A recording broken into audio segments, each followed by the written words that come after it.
say good day to you this day of your time. How are you all? All right. All right. Let us continue the transmission. This time, this segment titled Ringing the Bell. We are talking about the idea of Bell Rock, the center of the vortex, and why our ship is positioned above that. This vortex is connected to many others that form kind of a semicircle around it, spreading out across the lower southwest and to the west of your North American continent.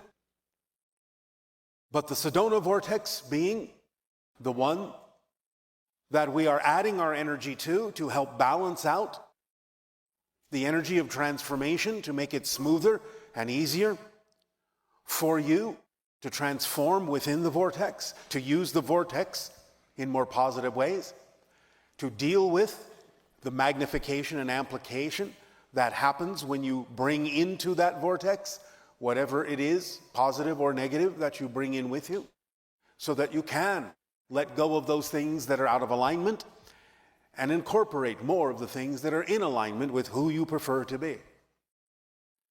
Now, the Sedona vortex connects to a very powerful portal in the area known as Upheaval Dome in Utah. This is a powerful portal that is very large, that allows for what we might call a lot of traffic from other dimensions, other realities, to pass through or arrive in to your reality. This is why it encompasses the area also known to you lately as Skinwalker Ranch, and why there are many things happening there that are now being discovered by all of you. These portals are available to those who understand how to set up the right frequency to enter them, to pass through them. And you're beginning to discover that the frequency of 1.6 gigahertz is what allows you, when broadcasting, to get a feedback signal that the portal has opened. That is what the feedback signals represent. The opening of the portal, when you hear the feedback, you know the portal is open. So projecting that particular frequency and getting the feedback is what lets you know that the portal is allowing passage. Upheaval Dome is an impact crater that has created certain magnetic effects in that area that allows the electromagnetic portal to exist between dimensions. And when we talk about the idea of ringing the bell, it is what we have just described as sending out the proper frequency and getting the feedback, getting the ring, making the bell ring, the portal ring, so that you know it is open and gives you access to other levels of consciousness, other dimensions of reality. And therefore, though it hasn't yet been tried, but will be tried in the future, the idea of taking that frequency and projecting it in the Sedona vortex will also create many surprises and many experiences that will allow you to continue to compile more data, more understanding, and more information about how these vortices work and what they can allow you to connect to. Thank you for your synchronous ringing of the bell.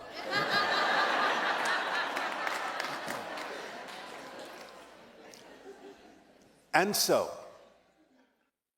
not only can you do this with technology, as demonstrated in your programs, but you can also do it within yourselves by forming a gathering around Bell Rock and allowing yourself in your imagination to create the Om vibration and then projecting it physically outward, Om, but knowing while you're doing that, that you impart to it from your imagination the 1.6 gigahertz frequency. Let the Om carry the frequency into Bell Rock, penetrating it and adding to the electromagnetic vortex that it is the heart of.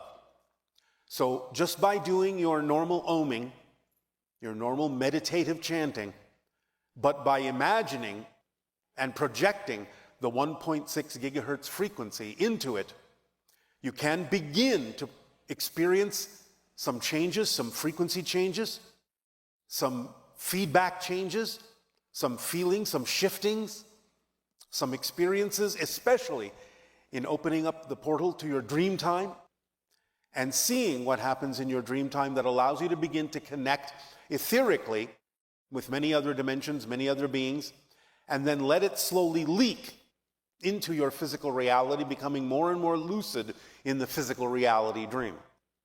So it is a process, but you can begin it by chanting around Bell Rock and imagining that frequency being projected into the stone and into the electromagnetic vortex.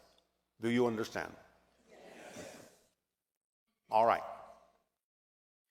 Now, if you look at the configuration also of the natural formation of Bell Rock, you can see that even though it doesn't actually appear to be similar, if you were to take, let us say, the Great Pyramid of Giza and overlap it on Bell Rock, you would see some similar proportions.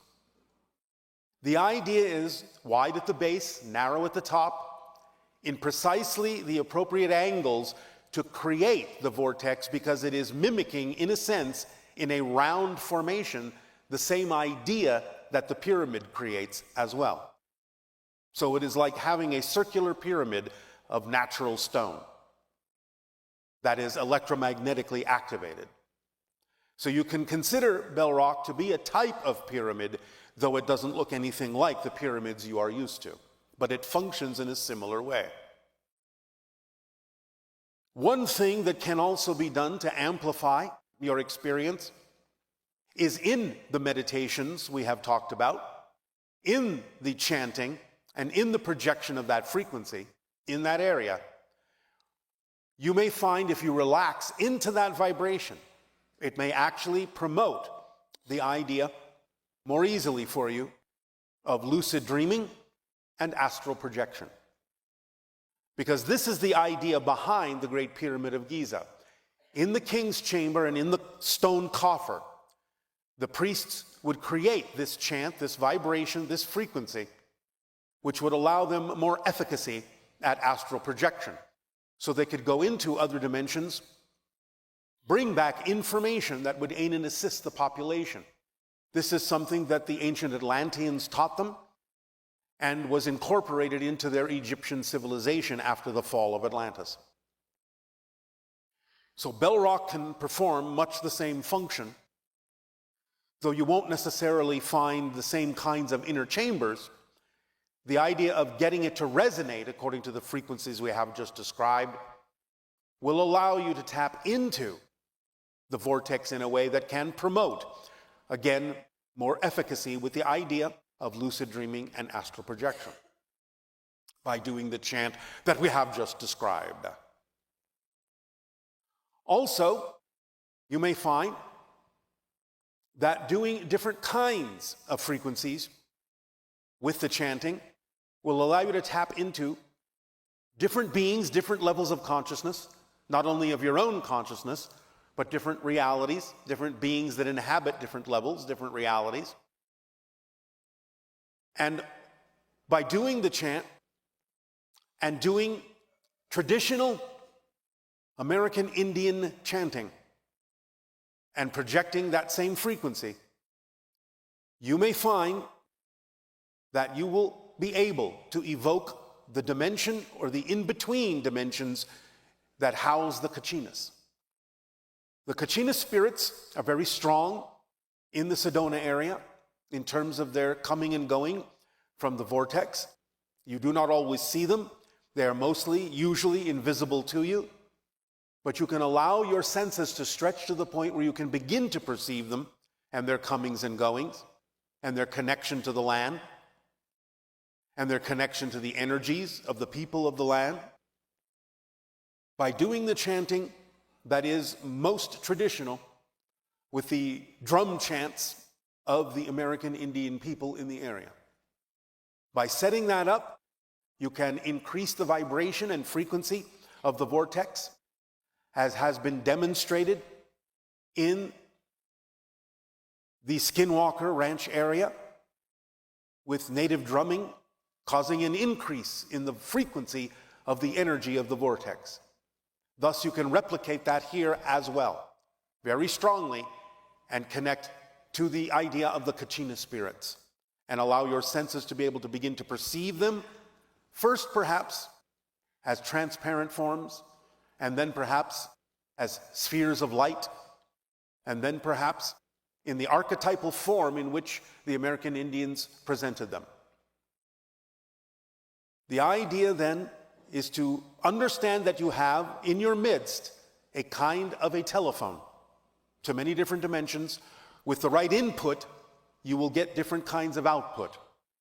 With the chanting and the frequencies in your imagination and inputting those frequencies into the vortex, you can call forth and develop more relation to not only your own higher mind and your spirit guides and spirit family, but also many dimensions of beings that are more than willing to communicate with you and together form a new understanding, a new reality, using the portal to accelerate and transform your reality and to accelerate the evolution of humanity, and also make connections to many of the extraterrestrial sources, and in particular, in this day and age, to make connections to the hybrids that will eventually come to live among you. Sedona is, and the outlying areas of Sedona in general, though we will not name a specific point, is one of the candidates for the sanctuaries for the hybrid children. But out in nature, not in proximity at first to the idea of the civilization, to the town itself, but in the surrounding nature, among the trees, where the rivers are, where the water flows, where the trees grow, where the wind blows, where the animals gather, where the crows crow, where the coyotes howl. In that natural environment, a sanctuary will naturally form, and the hybrid children will gravitate to it. So what you are doing in the chanting and the inputting of the frequency is creating the vortex of Bell Rock to ring like a beacon, to attract them to the area, to let them know that you are willing to set up that frequency for them, to encourage them to adopt the area in the surrounding natural zone as one of the sanctuaries, allowing yourself to create that frequency of compatibility vibrationally for them, and a stronger connection between your energy and their energy.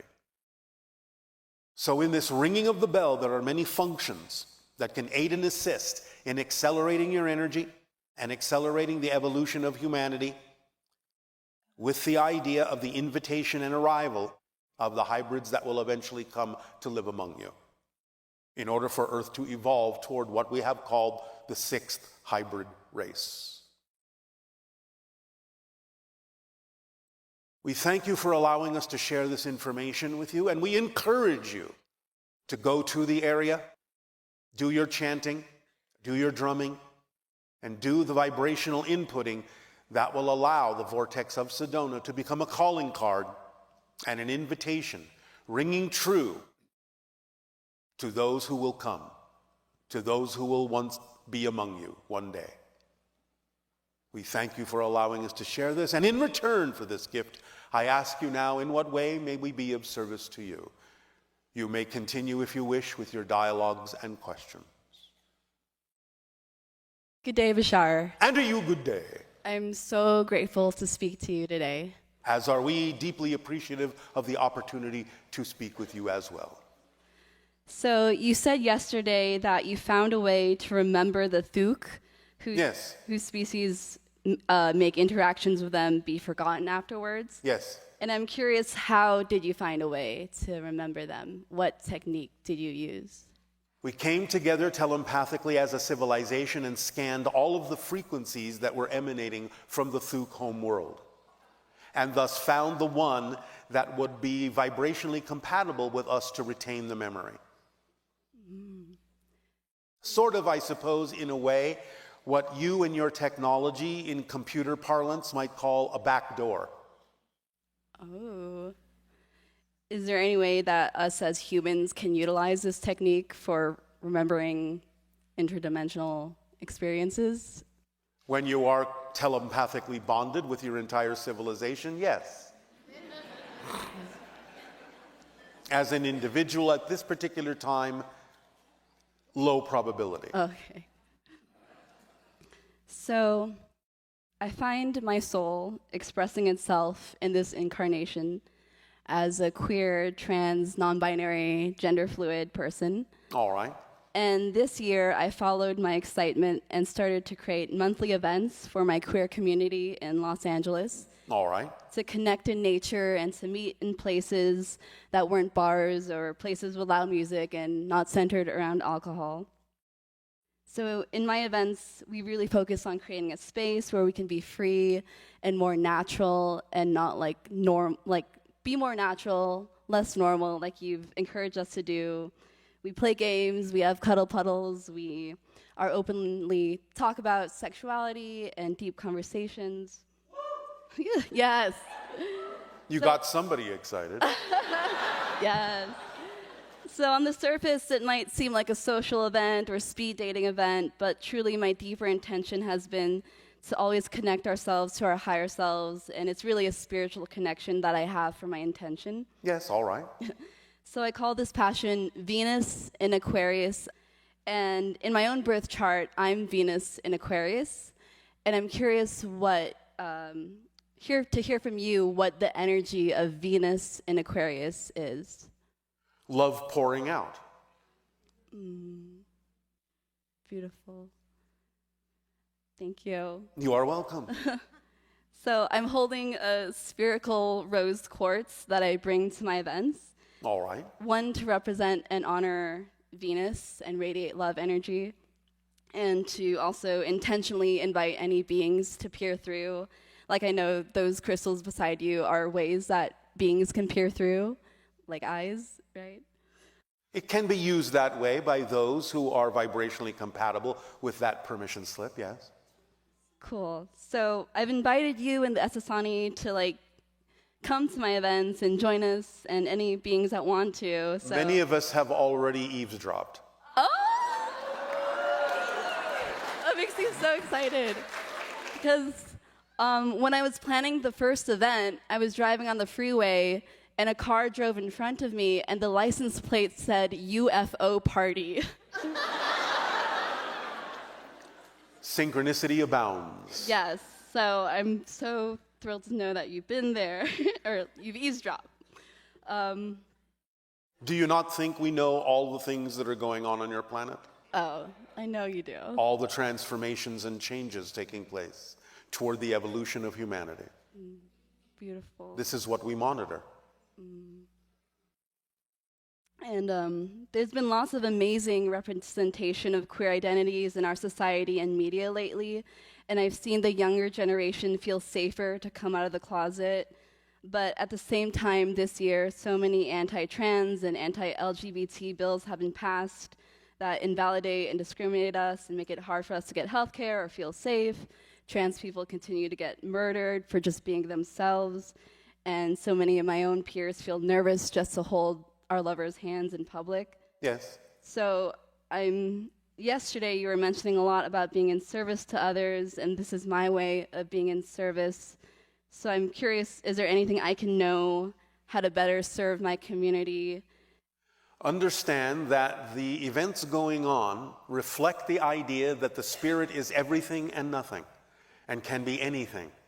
And it is a reminder to humanity to connect more with spirit and allow that spirit to inform the person as to what their journey is, no matter what. Because again, this transformation is important to take place on your planet at this time, to remind people that the spirit is everything and nothing. Everything and nothing.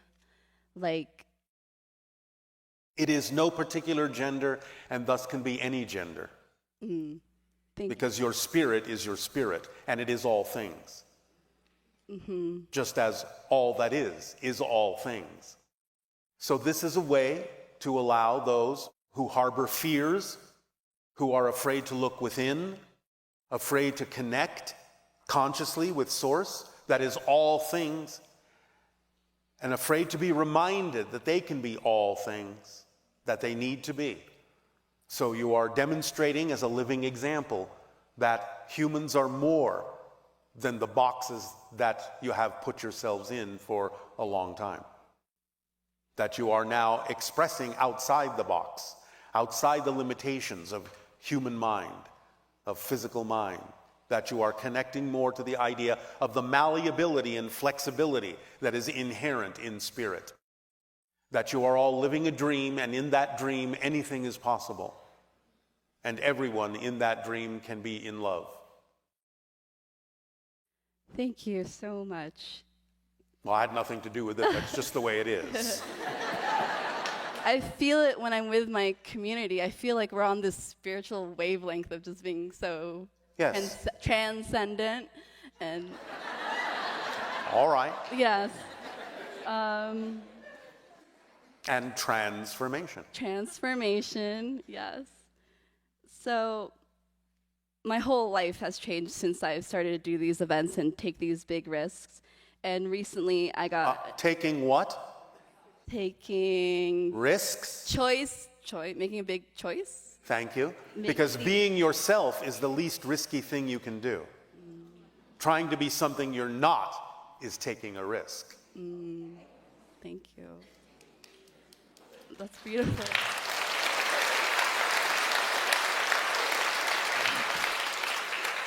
So, being more myself, Yes. I've manifested working at a vegan animal sanctuary. Yes. Where my job is to connect with animals and learn about their stories of how they got rescued from abuse. All right. And I get to talk about and take people on tours of how we can reduce suffering and All right. really be intentional about the things we eat. So I'm curious about how I can connect more telepathically with these animals. You send them imagery. Remember, they think in pictures, Okay. not in words. Okay. So you send them the image of the scenario that you propose. They will follow. They will understand. Okay. All right? All right. Will that do? Yes.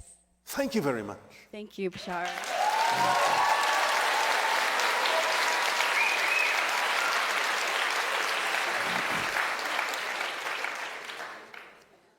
Hello. And you good day. Day. I don't have a question. I just wanted to say thank you for... Lord Jesus, I knew I was going to cry. God, every time. I just want to say thank you. You are welcome, and we thank you. Okay.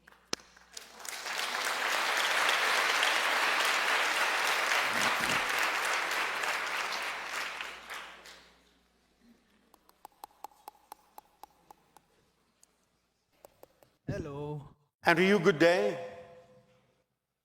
Kevin from Germany. And I'm Bernard, his translator and also the collector of the questions. So, since we are in Sedona, about the vortex in Sedona, about Bell Rock, where is it the strongest point, or how big is the vortex in total? Bell Rock is the center and the strongest point. So this is the center, and the round spots on it are the main energy points, or it doesn't matter? The vortex encompasses the entire area. Okay. If you are anywhere near Sedona, you are in the vortex. But the center is Bell Rock. Okay, so the area is whole Sedona of the vortex. Repeat. The whole Sedona city area is the vortex, and this is the Is center. in the vortex, yes.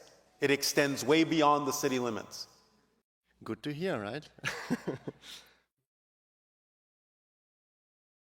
And on this point, I also visited Bosnia and the Bosnian pyramids. What is the vortex there, and is it also connected? The Bosnian pyramid is a little bit different. It is a vortex that connects to parallel realities very strongly. And there are beings, people like yourselves in alternate versions of Earth that have their own version of that pyramid in their reality too. Many of them are a little bit more advanced than your culture is at this point, and some of them actually are investigating the tunnels in the Bosnian pyramid and observing that beings such as yourselves from your reality and other realities are also investigating it.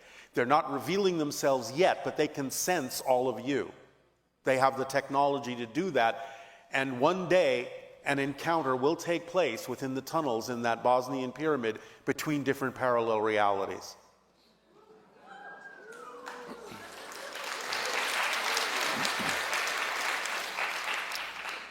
Nice, yeah, I already saw the shapes of the beings, but a two-way encounter, so like two parallel realities will meet each other in the future. Yes. Exciting. Yes. And there are also stone spheres in Bosnia. Can you say a little bit about them, what frequency they do, a purpose, or how can we utilize them now?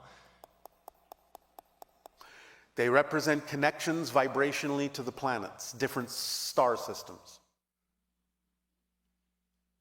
So every stone sphere represents like a star, or? A star system, yes.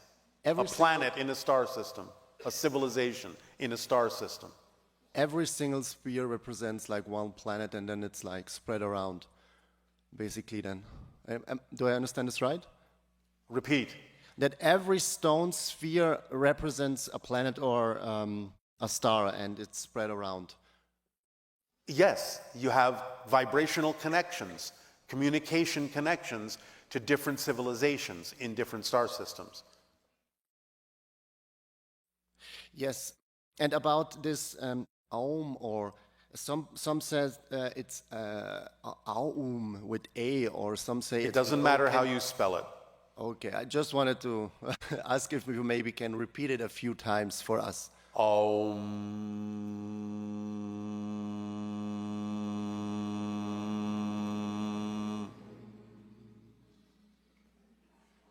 Sufficient?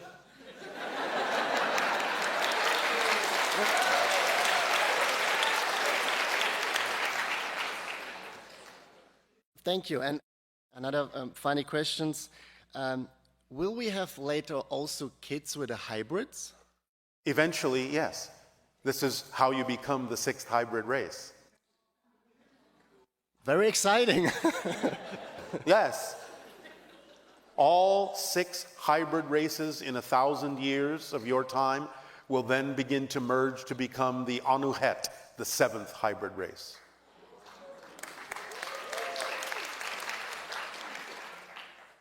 And I thought that was your last question. So is it or not? You tell us. Are there any other interesting vortexes near Sedona? I already told you about Upheaval Dome. Okay. That will be all that we need to mention today. Okay. Then, thank you. Thank you.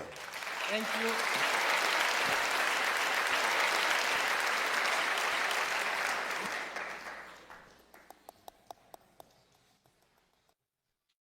Good day, Bashar. And to you, good day. Good day, everyone. I love you all so much. It's such a pleasure being here. So thank you for reflecting to me and to all of us the unconditional love and support of creation.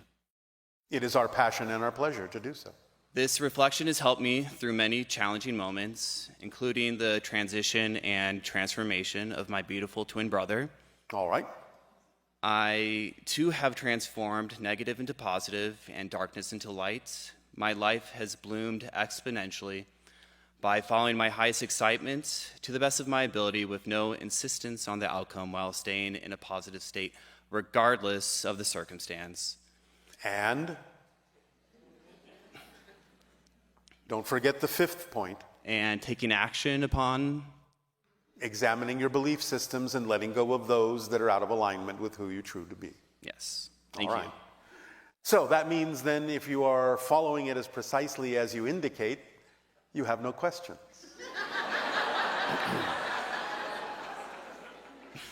Or do you? I do have questions. I would like to continue my statements and say that I honor and dedicate this communication to my brother, for his death and life has given me an endless gift, for I am eternally grateful, and thank you. I am very excited about this topic of Bell Rock. We were at Bell Rock the other day, and on the northwest side of Bell Rock, there's these, I call them like fey cliff dwellings almost, these little holes. And I found myself ohming into them to ring the bell. And so I'm curious are there elemental beings that are a part of these holes? Absolutely. Can you give us any specific information on these beings? No. No. Okay. Recently, I had a significant dream where my mother and I... One moment.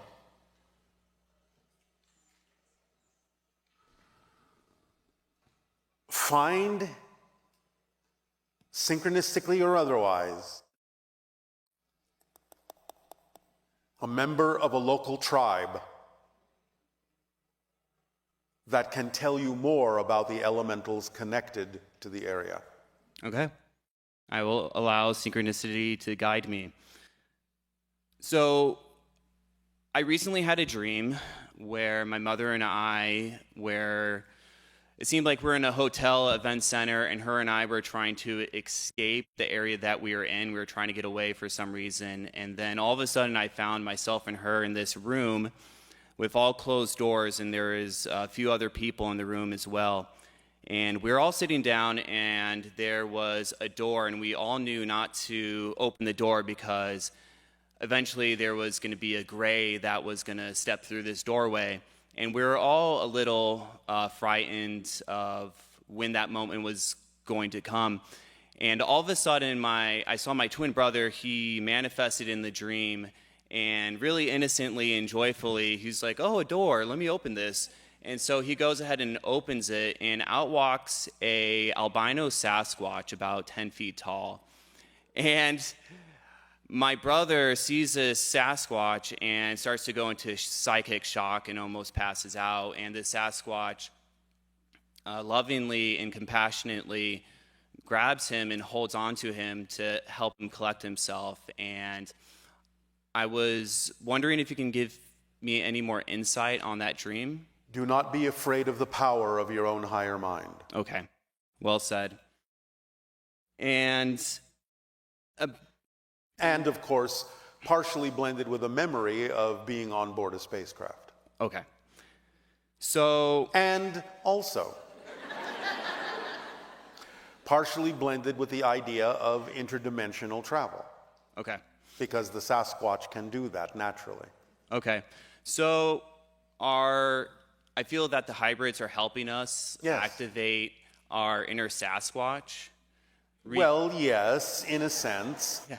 It can be done that way, since you do still contain the genetics that eventually evolved into the Sasquatch for those early hominids that were not altered by the Anunnaki. Yes. Okay.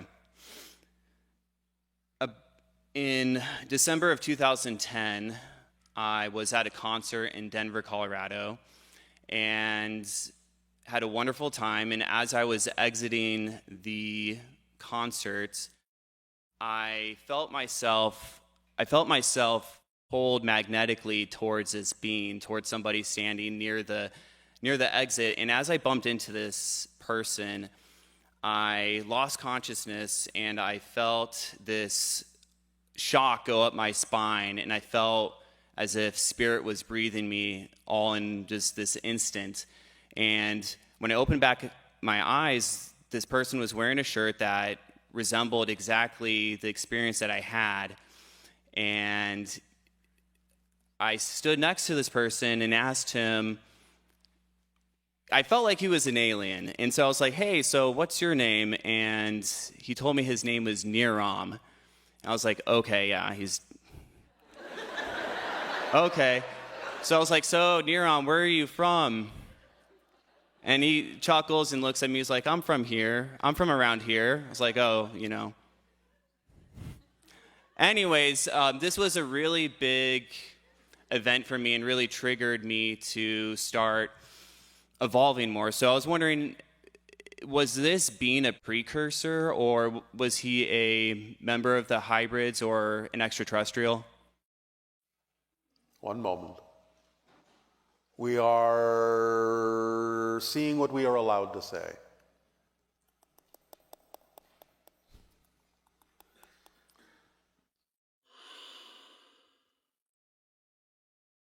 This is what would be called a precursor imprint.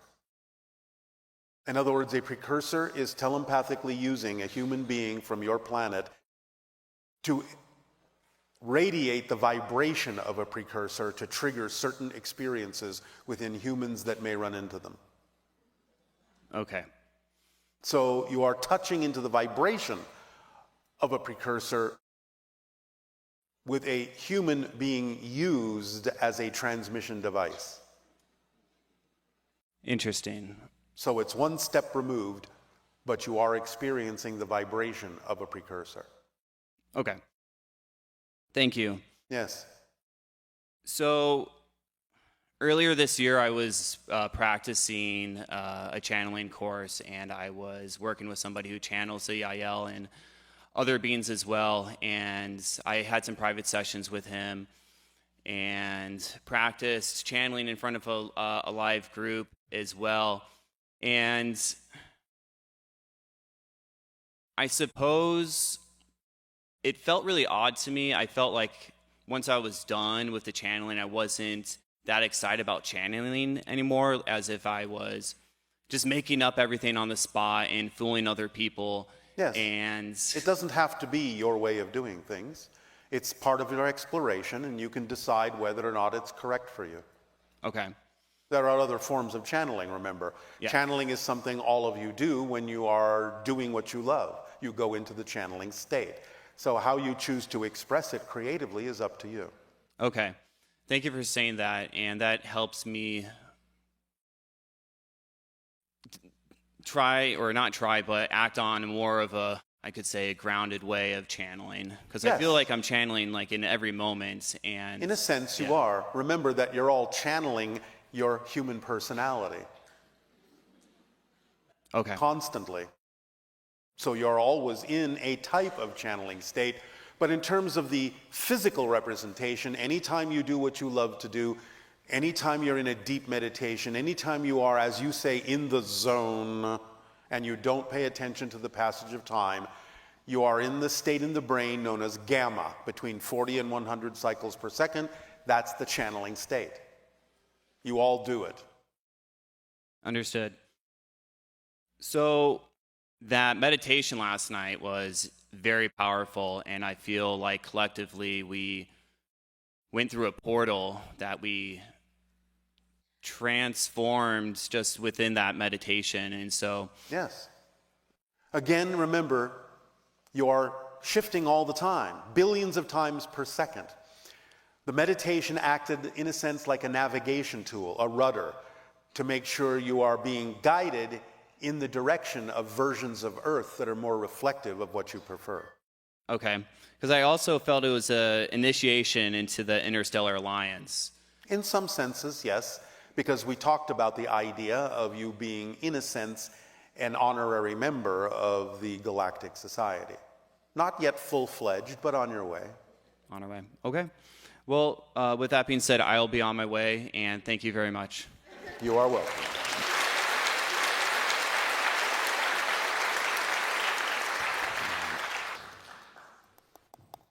Hello, Bashar. And you good day. How would you define the words perfect and perfectionism? You are perfect as you are every moment. Whatever it is you are a perfect version of that.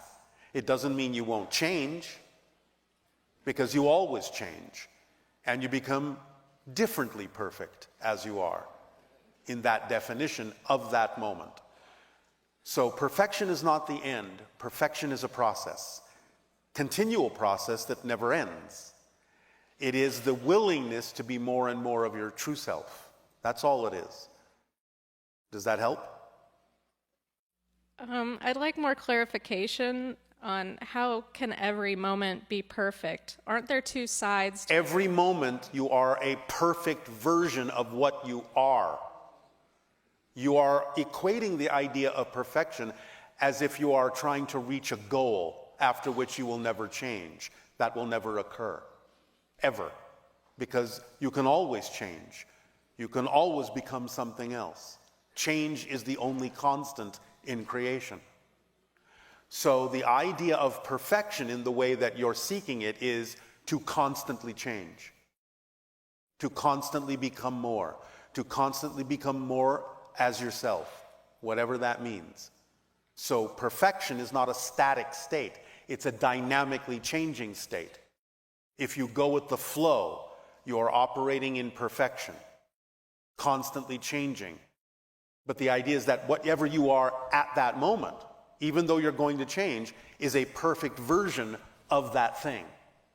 Does that make more sense? Yes, no, maybe? I'm still struggling with this, or challenged by this one. Is it because you think that perfection is something you achieve and then you don't achieve anything beyond that? Yes. But I just told you that that's not what perfection is. What if you're murdering someone or being murdered? Are those perfect moments? For what they are, yes, it's a perfect murder.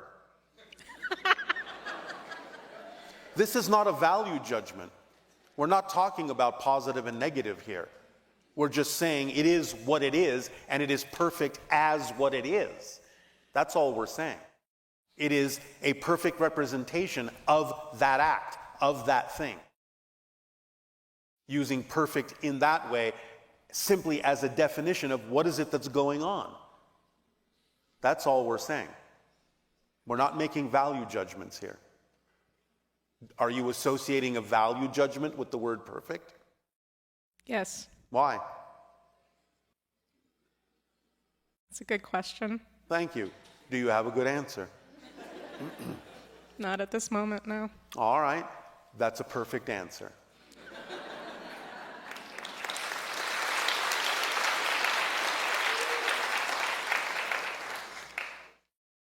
Do you understand that change will never end? I guess I haven't internalized that. What do you think it would look like if you achieved perfection? Can you describe it to us? I feel like Give us an example. I'd be out of debt, I'd have lots of money, I'd have... Oh, I see. This is all connected to finance. Well, my body would be healthy, I'd be in a state of joy and ecstasy all the time. Your body would be healthy. All right. You would have all the money you want. Do you understand that there are different forms of abundance? I do. Do you? I do. Can you name them?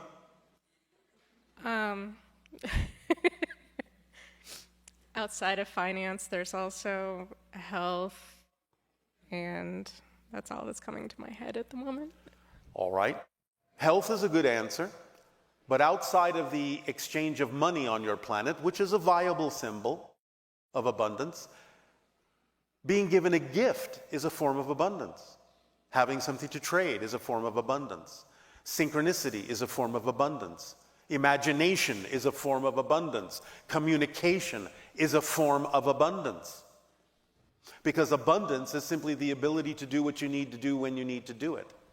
That's all it is. So the idea is that if you focus only on one form, you're closing the doors through which other forms can come. You're invalidating all the other forms. When the natural act is to be open to all forms of abundance so that in acting on your passion, whatever forms need to be there to join together to create the 100% abundance that will allow you to continue to act on your passion can then flow together and happen and support you. Maybe it will be a little bit of money. Maybe someone will give you a gift. Maybe your imagination will be inspired to think of a way you can do things that you hadn't thought of before that won't require as much money. Maybe you can communicate something to someone that they find valuable, and they will support you in a certain way. You have to let all the forms of abundance come together to support you. Don't limit the idea of what abundance means. Does this help? It helps. Thank you. You're very welcome. See, information is a form of abundance. On the topic of information, I was wondering, what would you say if I wanted you to spoil my surprises or open one of my presents? Every time I've heard you say that, I've always wanted somebody to say yes. All right. What present would you like me to open? What I'd like to know about my future, or the best. You'd What like is to that? know What is about your what is future. the highest vibrational version of myself doing in a parallel reality right now? What is your strongest passion that you're not acting on? I love fantasy art, but I'm actually taking action on it. Are you taking all the actions you can? And what is your art? I'm working on T-shirts that are either dragons or spirituality related, and Is that the highest expression of your art that you can imagine? no, it would actually be fantasy book covers. Are you acting on that? Am not. Why not? I guess the opportunity just doesn't. Oh, you mean you haven't created an opportunity yet? Yes, Then why don't you create an opportunity? I will do that now. All right. Then now you know your future.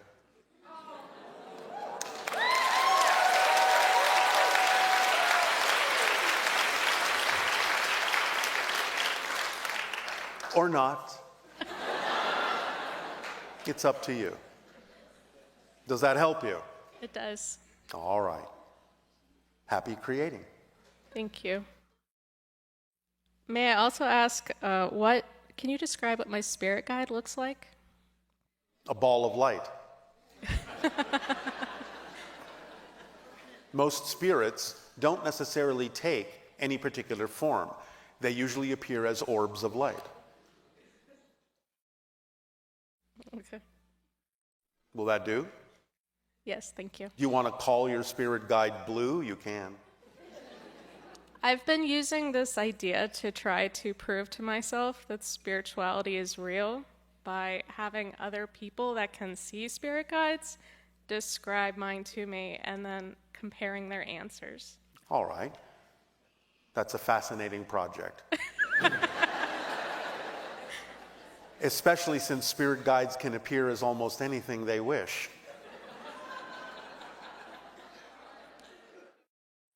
Is there any other way I can prove spirituality to Be more spiritual.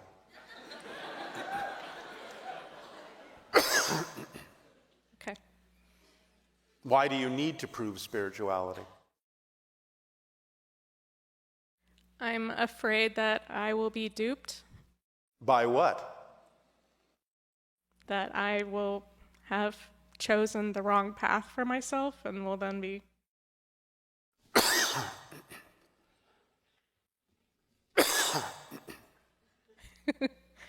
Bless you. The body is not sneezing.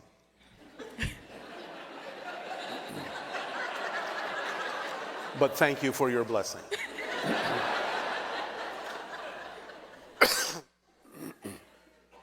The body is synchronistically representing the idea of choking, which is what you're doing on physical reality. Suffocating. The idea is you are a spirit. Are you afraid that you will not continue after you die? Is that why you're trying to prove it? To a degree, yes. Do you understand that you cannot cease to exist? I fluctuate between believing and not believing. It's not about believing. Do you understand how things work? Do you know that once you exist, which obviously you do, you cannot cease to exist? You can change form, but you cannot cease to exist. I don't know it, no. Existence is its quality. That which exists cannot become non-existent, because by definition, non-existence doesn't exist.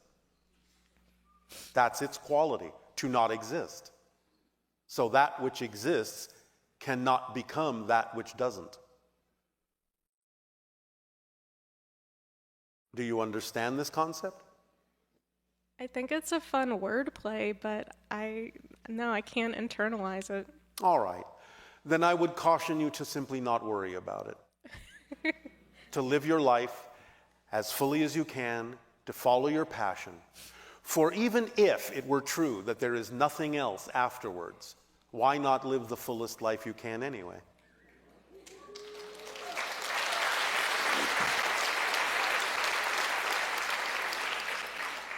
Why not?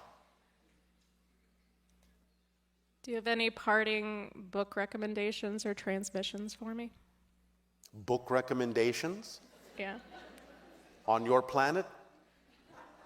Destiny of Souls and Journey of Souls might help you. Thank you, Bashar. You are very welcome.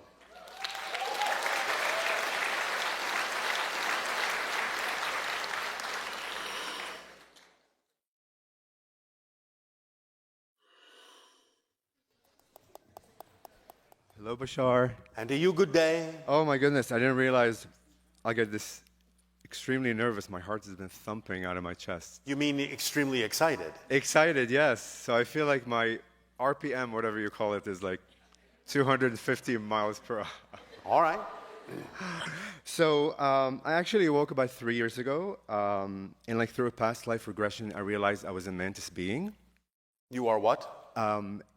That I am a Mantis being. You are connecting to Yes, a Mantis. I am connecting to the Mantis. It's not you, you're connecting to it. That's correct. All right. Yes, I know that's correct. Yes. And that I come from the Antares. No, you don't come from. I come from here. You are connecting to Antares. Yes, I'm connecting to the Antares system. So I was All right. wondering what my role is assisting humanity with actually working with the Mantis beings, and if you can share with us more information that you haven't shared. Are you following the formula? I am. Then you're fulfilling your role. Okay, you should see the way I'm dressed, or feel the energy of the way I'm dressed, and it will tell you all about it. Are you able to tell us more about them? Normally I do not dress like this, but I was called. Oh.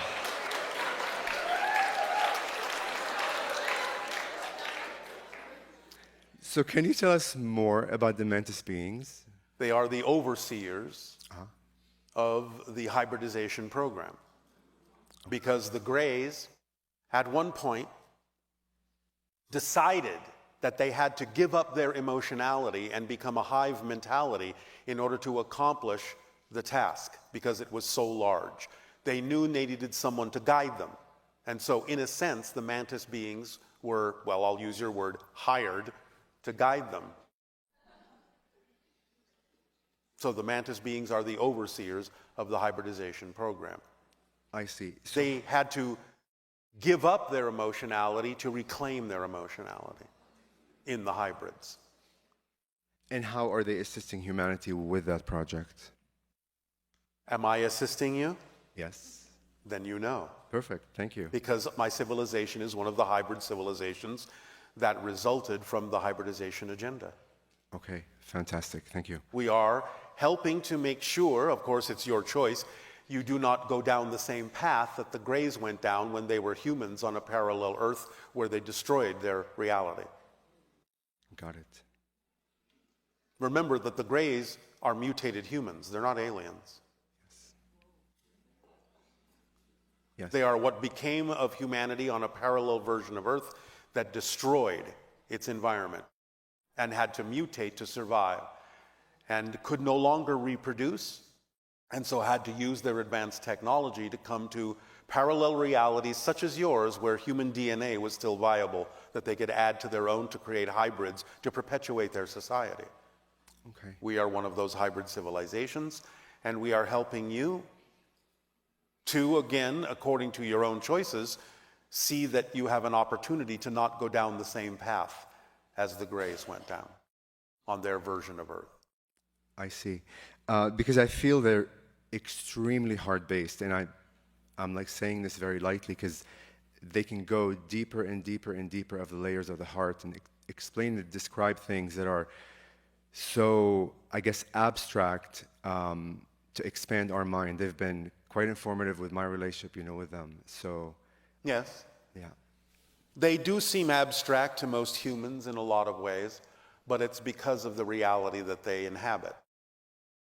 It doesn't always interpret straight across to the understandings of your reality. Nevertheless, they are extremely emotional beings, extremely deeply emotional intelligences, and they have a great deal of intelligence about the idea of the expressions and energies associated with different emotions, which is why the Greys utilize them as the overseers. They are the keepers of the emotions that the Greys gave up. Amazing, wow. Okay, perfect. I'm gonna jump to my more three-dimensional question on this planet. I have always stuttered, and I do every once in a while. I use certain words to kind of guide me from one word to another. So why did I choose as a soul like speech impediment, and how am I able to train myself and others to speak with ease? It forces you to communicate more strongly in other ways, doesn't it? Perfect. That's exactly what I always knew. Thank you. Yes. Just confirmed it. Are you able to share anything fascinating that you have not shared yet about the 13 skulls, the 13 crystal skulls? One moment. Sure.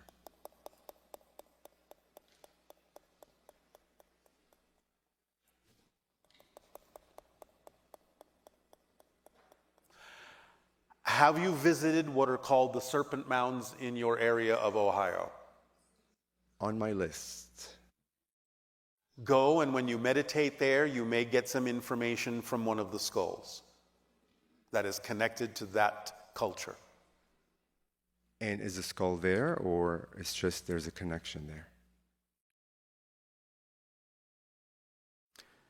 The skull is instructing us to say that the word there is a relative term, not meaning to be too cryptic, but the skulls are very cryptic. So are they there on a different frequency and we're unable to see them? Yes. Understood. Fantastic. Can you give us, I guess, a step-by-step example of what the process might look like of actually becoming, I guess, a caretaker of a hybrid child from when we first meet them to everyday interaction? At first, these sanctuaries will be somewhat isolated, and only a few humans will be allowed to interact according to the hybrid children's agenda as to what they feel comfortable or important in terms of the way that they should interact with humans at that time. Humans will synchronistically be attracted in small numbers to these sanctuaries, and over time the numbers will grow as humans and hybrids become more comfortable and familiar with one another. I see. Perfect. And what role did the fires that just happened in Maui, I guess, play, and how can we best support the sovereignty of the land and the people in Maui? All we can do right now is sum up the idea that you are experiencing the consequences of choices that were made that are not necessarily in alignment with stewardship of the land. Got it. Okay.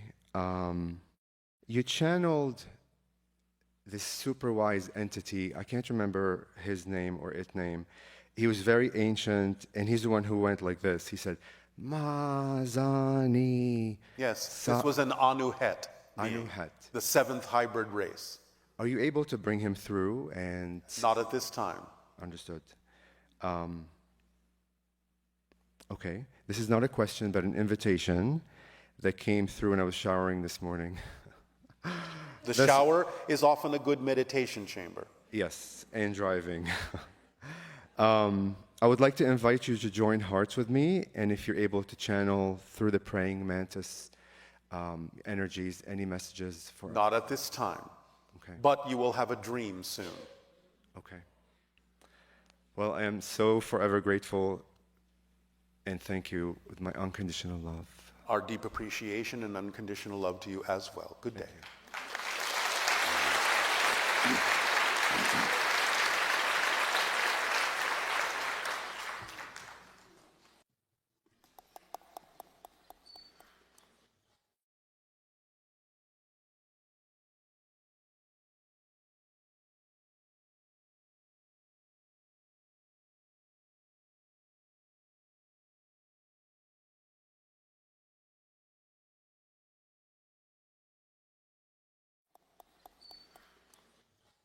Hi, Bashar. And to you, good day. My English is second language, so My English is not good either. sorry if it's difficult for you to understand it. I have a contemporary question. I use Instagram for my work, and sometimes I care about how many likes I get. And I always want to have compliments or encouragement from people. But when I don't get that, I feel like I am alone, and I feel like people forget about me. And I don't want to have those feelings inside me. How can So you are not following your passion for its own sake, but for what you think it will get you. You have to follow your passion regardless of what people's response is, because there's simply no other choice for you. That's being who you really are. It doesn't matter what other people think or what they give you. You have to follow your passion for its own sake, or you're not being pure about it. You're using it as a condition to get feedback, to be validated by the outside world. The outside world cannot validate you. You can only validate yourself.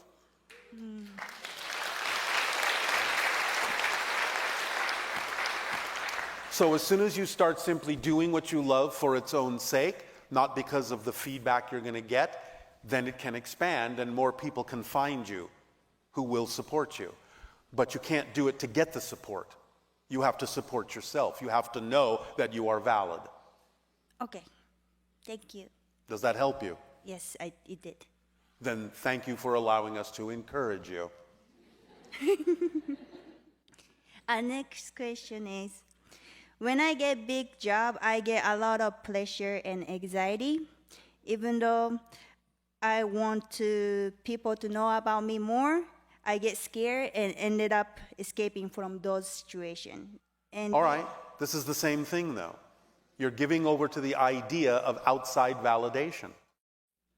But this pressure made me confused if I want to do it or not. You are putting the pressure on yourself. You are overwhelming yourself by the way you're thinking about what it is you're doing. That's what we're attempting to tell you. You have to just do what you love to do for its own sake. It doesn't matter what other people think about it. But it sometimes make me excited, also worry at the same time. No, not at the same time. You go back and forth. You cannot be excited and be in anxiety at the same time. You are making a choice to leave your excitement and go into anxiety because you have fear-based belief systems about yourself with regard to that situation. Sometimes you will leave that and go back into excitement. We would simply suggest that you remain in excitement instead of shifting into anxiety. But if you do shift into anxiety, ask yourself why. What is the belief you have about yourself in that situation that makes you go into anxiety? That makes you afraid of something might happen that you do not prefer? Why do you have that definition? Do you understand? Half of it. When you go into anxiety, that's because you have a fear-based belief that you think something bad is going to happen. Why do you have that belief? You have to find out why you're holding on to that belief so you can let it go. All anxiety is the result of fear-based beliefs. So you must have fear-based beliefs about yourself that says that it's more likely than not that something bad is going to happen. Okay, I understand. All right. Next question is, when I was little, my dad was abusing me physically. Last Yes. time I met him, we were watching a movie, and the movie was about, the movie was about the mom was abusing her daughter. Yes. And what he said was, how can she abuse her own child? I can't believe it. He said that multiple times. I was very surprised and confused. Is this because my dad doesn't remember the memory of what he had done, or because he lives in present? All right. And so? Do you wish to hold on to that or let it go? I want to let it go. All right. Then forgive. remember, it doesn't condone the action to forgive. You can still recognize the action that someone took as a negative, fear-based action because they didn't know any better. Because it takes a victim to make a victim. And therefore, being in fear, being victimized himself, he didn't know how to express the idea of connection and love in a positive way. You don't need to continue to connect yourself to that experience. You can move on and have the compassion to forgive, because again, remember, the original definition of forgiveness is to no longer need revenge, to no longer need to punish someone for what they've done. Because that only keeps you connected to the negative energy. And then you are punishing and abusing yourself from that point forward. So do not abuse yourself. Let it go, forgive, and move forward. So if I forgive, I don't remember this memory anymore? You may or may not, but you can use it to learn from. If you forgive, you will simply be free to be who you wish to be. Forgiveness is freedom. You are no longer shackled to the idea of a so-called past that is simply no longer your past. If you become a different person, you have a different past. Do you understand this concept? Yes. All right. So be the person you prefer to be now, knowing that you can use what you do remember to push you in the direction that is opposite, to push you in the direction of being your true self, to push you in the direction of freedom and love. And therefore, even though he may not have known what he was doing, he still pushed you in that direction. So use it in a positive way and let it go. Okay. Does that help you? It helped me. All right. Last question. Yes. Can you please describe how my higher self looks like? Or how? Why do you need to know how your higher self looks? Other than, again, as an orb of light. Or the character? For what? The character? The character? Is that what you're saying? Yes. What do you mean by character? Is higher self have a character? You are part of the higher self. Remember, the higher self is just a portion of you that is still in spirit. And all of you is still in spirit. You're just dreaming that you're not. Mm-hmm. So, how does the higher self feel to you? Feel to me. Speak up. Feel to me? How does it feel to you? How does the higher self feel? Strong. Strong. Therefore, you are strong, and that is its character. It is loving, unconditionally. It is guiding you, unerringly, by sending you vibrational messages that translate through your body as passion, excitement, creativity, attraction, love. Constantly guiding. It is a guiding light. Follow it. Act on it. It is absolutely an indestructible core of strength. So, be strong. Okay. Be yourself. Last question. I just want to make sure the forgive is letting go. It is not condoning the idea of a negative perpetration, but it is letting go. It's freeing yourself and disconnecting from that so it doesn't hold you back. Because otherwise, you're just perpetuating it. How can work on that? How can I work on that? You don't work on it, you just let it go. Do Like you I want to decide- remain connected to the idea of abusing yourself? Do you want to continue to abuse yourself? No. Then stop. That's it. It's that easy. So Move forward. So if I think If I imagine it, I just don't think about it. Say again. If I thought about it, I just stop thinking about it. It's not stopping to think about it. It's letting it go in terms of any effect that it has on you negatively. You are free from it. You can think about it. You can remember it. It doesn't matter. You might forget about it, but it doesn't matter. Remember, it's not about what happens. It's about what you do with what happens that makes the difference in your world. So again, we're not saying that you condone what happened, but the idea is that you can forgive in order to free yourself so that you are not continuing the abuse on yourself. Yes? Yes. It's not about forgetting the incident. It's about forgiving yourself. Okay. All right? Thank you. You are welcome.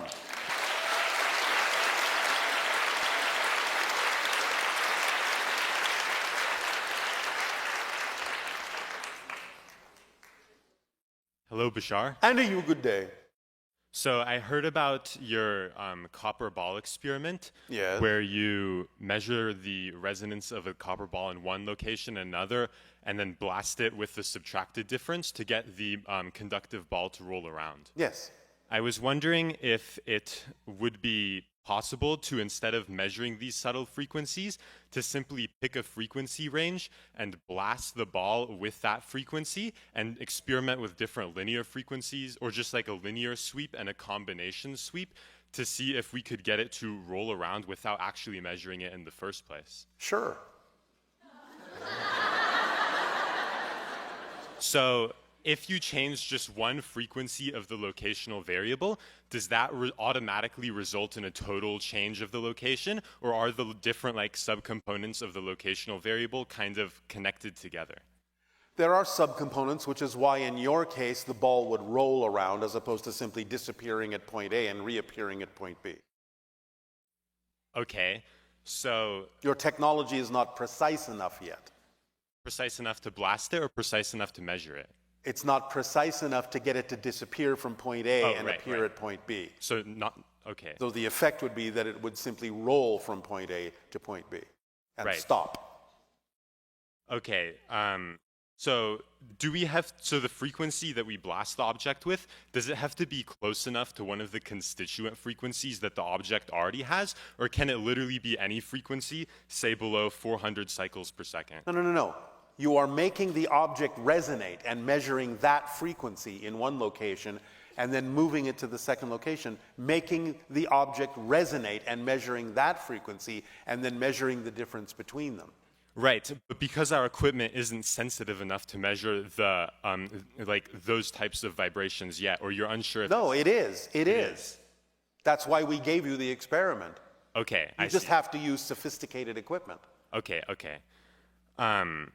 All right. So I wanted to share an observation that I made about frequency harmonics. Yes. So if you take this value of 3.69303 megahertz, so synchronistic numbers, and you repeatedly step it down with golden ratio increments using divisions, then we encounter a lot of important frequencies, for example, 333 kilohertz, and also the heart and the root solfeggio frequencies, 639 and 396 cycles per second. So I was wondering if you could tell us a little bit about this harmonic and potential applications of it. Nope. Okay, then I'll ask more. Not our job at the moment. Okay. So you wouldn't be able to tell me if this highest frequency is the necessary frequency for the outermost shell of the Esasani free energy device? We are no longer allowed to comment on the information we have given about the free energy devices at this time. Okay, thank you for establishing that. I was wondering, at this point, how far above Bell Rock is your ship? 700 feet. Still 700. Okay, Yes. Wonderful.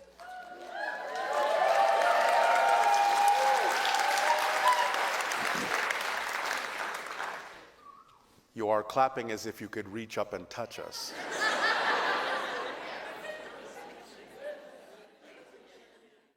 Okay, so from a linear standpoint, I was wondering what % of the people in this room have what would seem to be a future incarnation as a member of the Essassani?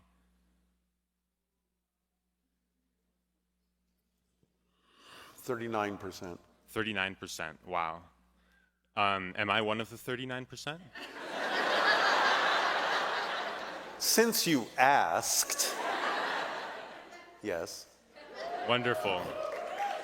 So,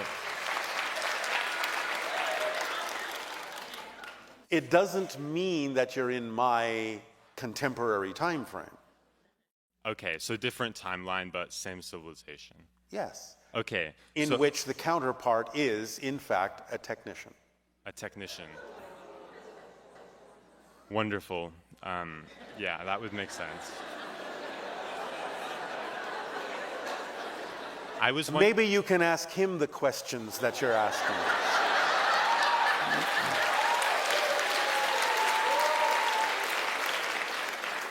I would love that opportunity, yes.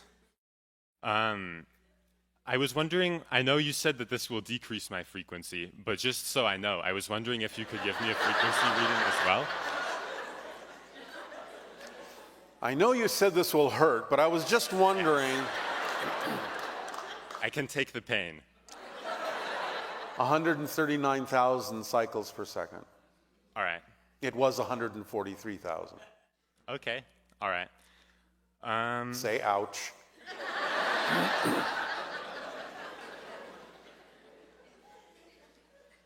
All right. That will be all for now for me. Thank you so much. Thank you. I love you very much.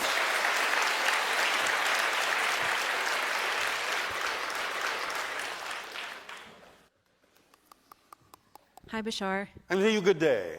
Thank you for everything. And thank you to all of the questioners for their wonderful questions. Asked so many things I wanted to know. And thank you, a special thanks to the first questioner of today, just wherever you are. Thank you. Hi. I feel that I'm not one of the 39%. No, you are connected to a different form of hybrid. Can you say more? You are connected more to the Yayel. Oh, okay.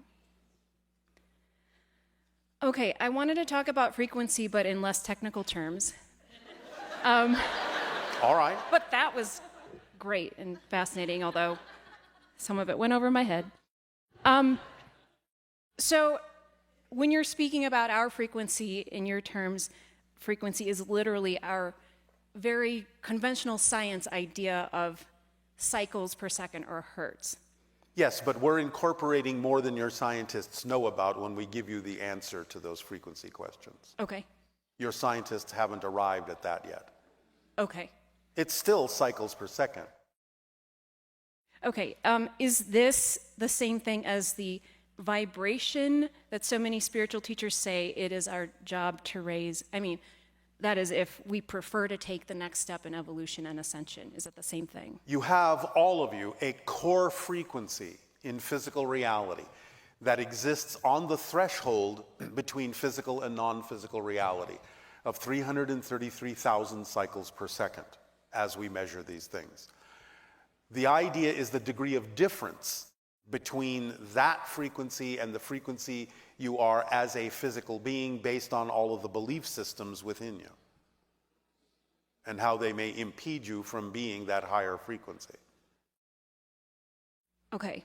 So I wanted to talk about that threshold. How then is it that some beings who are in spirit, who are of a negative polarity, or to put it in terms of law of one, are in service to self, are at a higher frequency? I'm assuming, I'm extrapolating this from the fact that they are in spirit. Yes. Than those of us incarnate on earth who are focusing on love and choosing the service to others, right? Yes, that's a very good question. The answer is the lower astral realm, the first stage of non-physical reality, has a component in it that is very strongly connected still to the earth cycle vibration. And thus, a spirit can decide or can simply find themselves, based on the belief systems they brought over into non-physical reality, still at frequencies where they can express certain ideas of negative experience. It's like starting over again on a different scale. Oh. Do you understand? So in the lower astral, above 333,000 cycles per second, transitioning into the lower astral, in a sense, though this is not accurate, but in a sense, it's sort of like you're starting at zero again. Okay. So you can have lower astral vibrations that can be expressed negatively. Okay. Does that help? Yes. Okay, and so maybe I'm mistakenly equating frequency with mood, but... Oh, yes. Yes, I am mistaking that? Yes. Okay. It can be associated, but that's not always the case. Okay. You can be very happy at 150,000 cycles per second. You can also be very miserable at 149,000 cycles per second. It depends on the mix of the belief systems.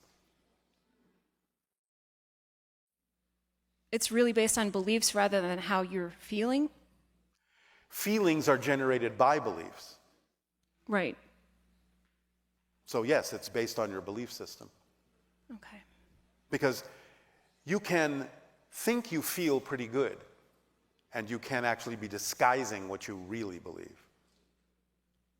And you can think you feel pretty bad, but have Yes. really helpful beliefs. Yes. Except for the one that allows you to think that somehow you're not worthy to experience those positive beliefs. Right. Okay. One can overwhelm the others depending on what the belief is.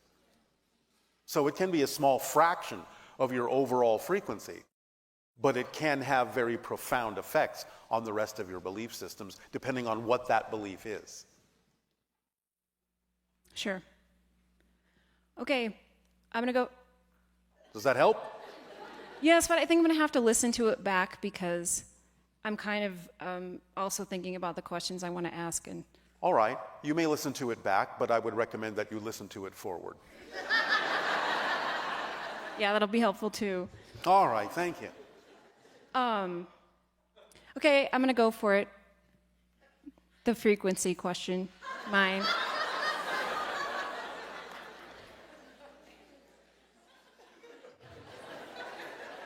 I just felt it go down. Oh wait, it's not based on feeling.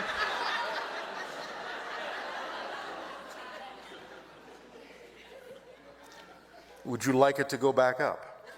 Yes. Think of something you love very much, or someone. Do you have it?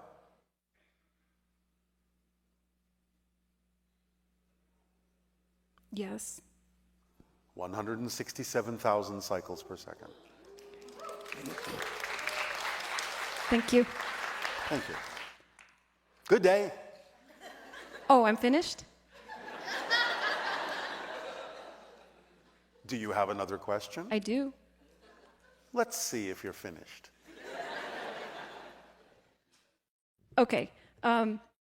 So one of the previous questioners said they felt like in last night's meditation, we all went through a portal. Did we all go through that portal? Because I think, I'm asking this based on my experience of it, and I was very tired, and I there were some others that Let me put it to you this way. If you didn't go through the portal in your own way, you wouldn't be here asking questions today. Mm-hmm. So yes, you all went through it, but you went through it in your own way. Sure. Now you're finished. Thank you.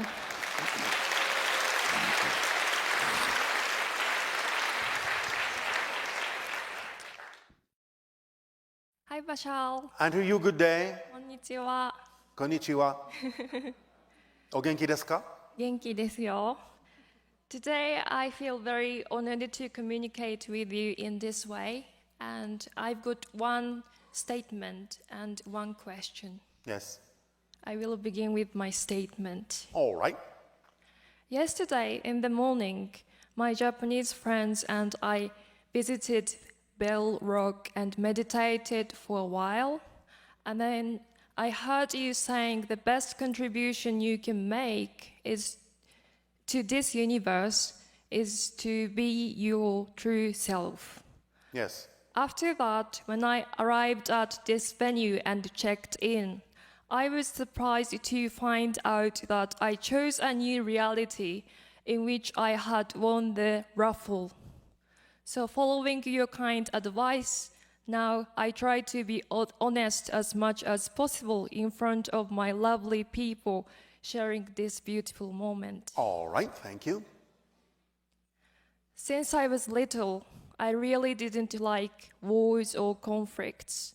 My little heart was broken every time I heard news about wars all over the world. Yes. In particular, when my parents took me to the Atomic Bomb Museum in Hiroshima, I was horrified by the tragedy. I was sad to see that we human beings hurt each other without love and mercy. Later on, I learned that Imperial Japan also conducted many wrongdoings in particular in Asia. I wanted more peace and harmony on this planet, and so I decided to study more about wars to prevent them. Eventually, I went to the UK and got a PhD in international relations. But even when I published my articles, I couldn't bring about peace and harmony. In the end, I found out that academia is not the right place for me to change the world. 2 years ago, my mom transitioned to the different dimension. Thanks to that painful heartbreak, I met you. You told me that in order to bring about peace and harmony on this planet, I've got to be of those vibrations first. That was a sea change in my life. I left academia. I started to forgive myself. I started to love myself first before thinking of wars. And I started to forgive and love others. I started to have more relaxing time in nature. I started to enjoy the starry sky while thinking of you. I started to communicate with animals. I started to swim with dolphins. I started to grow organic rice and vegetables. I started to teach children at a free school to teach them, you are perfect as you are. The beautiful smiles taught me that I'm perfect as well. My new life was full of excitement, and one day I felt excited about this event in Sedona. So my Japanese friends and I came here. On Friday, our group and another group of Japanese people were invited by a Hopi person, so we visited his village. His name is Reuben. He took us to a sacred place in Hopi. There were so many pictographs on the wall. He said, during the World War II, from our sacred land, uranium was taken, and that was used to make atomic bombs. They were dropped in Hiroshima and Nagasaki. I'm sad that our land of peace was used for the war. He also said we needed to prevent another nuclear war. In order to achieve peace and harmony on this planet, first we needed to forgive ourselves. We needed to love ourselves. After that, we had dinner at Reuben's place. When I randomly talked with Japanese guys sitting next to me, he told me that they are also big fans of you, and they are here today. And they told me that while following their highest excitement, beautiful synchronicities led them to start a project on free energy in Japan. Yes. Their excitements united people. Although it is still at the beginning stage, an artist of geometry, he is here today, a politician, and scientists are coming together to share their ideas on free energy by referring to the blueprint of it, which you made public before. Yes. Now I'm very happy that I chose a reality in which free energy is getting real. Now I feel more peace and harmony on this planet. Now I feel that we are empowered and connected to the source.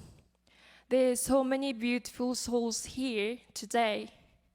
We are deeply connected to the universe, this beautiful planet, and more importantly, to ourselves. Yes. I can't express how grateful I am that you kindly co-created this wonderful miracle with us. It is our passion and our pleasure. Thank you. Now my childhood dream is coming true. We thank you for following your path. Thank you so much. You are a star and I love you. Our unconditional love to you as well. This is the end of my statement. Thank you.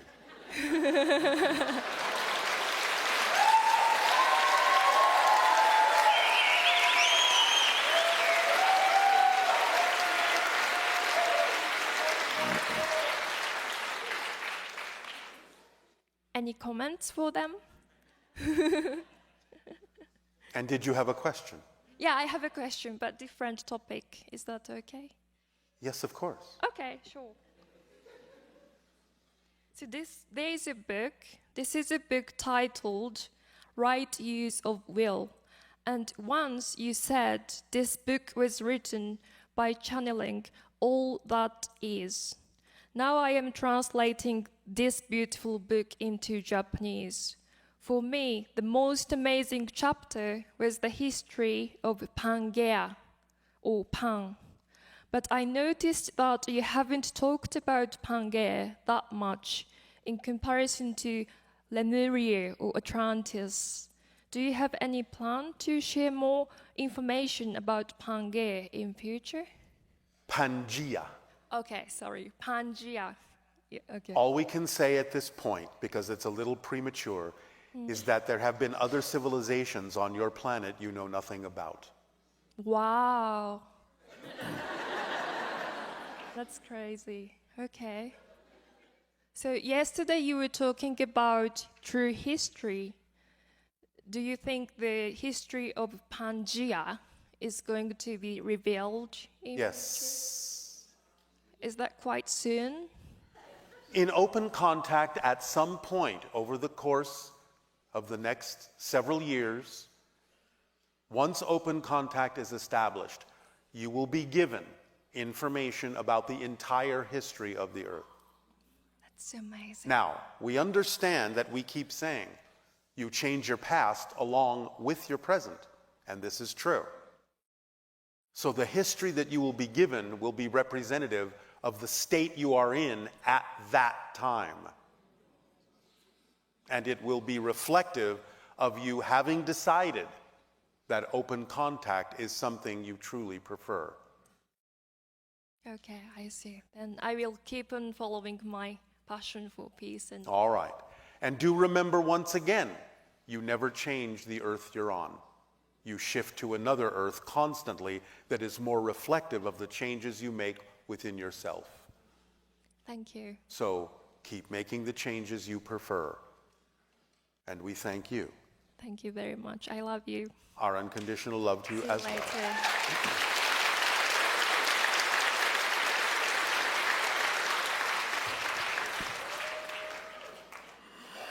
Well, that's also hard to follow. Oh my goodness. Yayel, Bashar, I love you. Good day, good day. I love you. Speak up, speak up. I love you. I love you. Thank you. And I Our love love to you. you as well.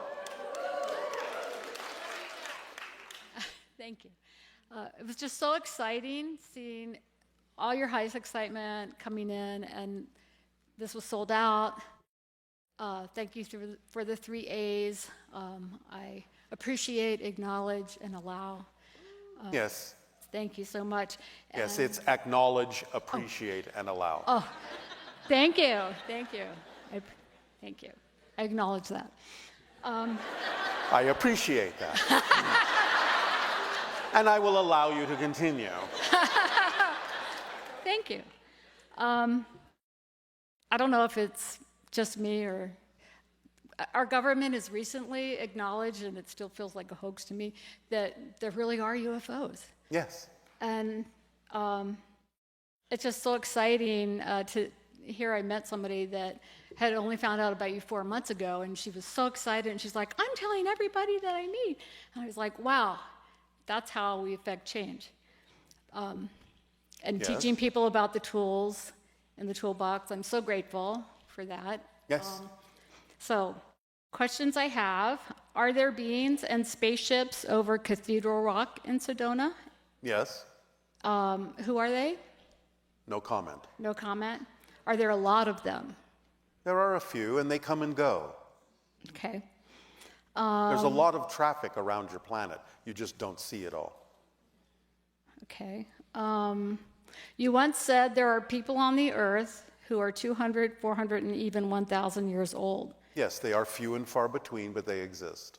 And what kind of things would we notice or sensations would we get if we were around these ancient beings? Astonishment. That was a question for someone else. Okay. Yes. Because you would sense that there is a depth to them that is rare on your planet. A calmness, a centeredness, an indestructibility about them. Something of another reality about them. And do you have any messages for me? From whom? From you? From us? From you or the hybrid children or? Anyone at all? Anything, anyone. Are you acting on your passion every moment that you can be? Yes, that's why I'm here. All right. Okay, and then. Then what do you think you're missing? I don't think I'm missing anything. Then why did you ask if I had messages for you? Because I'm one of those silly people that it's like, what question should I ask Bashar other than, I'm so grateful. I'm just so truly, deeply grateful All right. for you. Then I would suggest that the message we send you is that you stay in that exact state of appreciation and gratitude, not because of us, but because of your connection to Source. Thank you, Bashar. Thank you. Aveo. Aveo.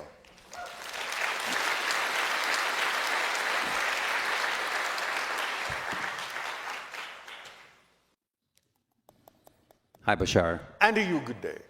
What a pleasure to be here and be with everybody here. I just want to comment how heart-centered I feel and how privileged and honored. And I just got nominated to ask that question, so I'm thrilled and I thank you.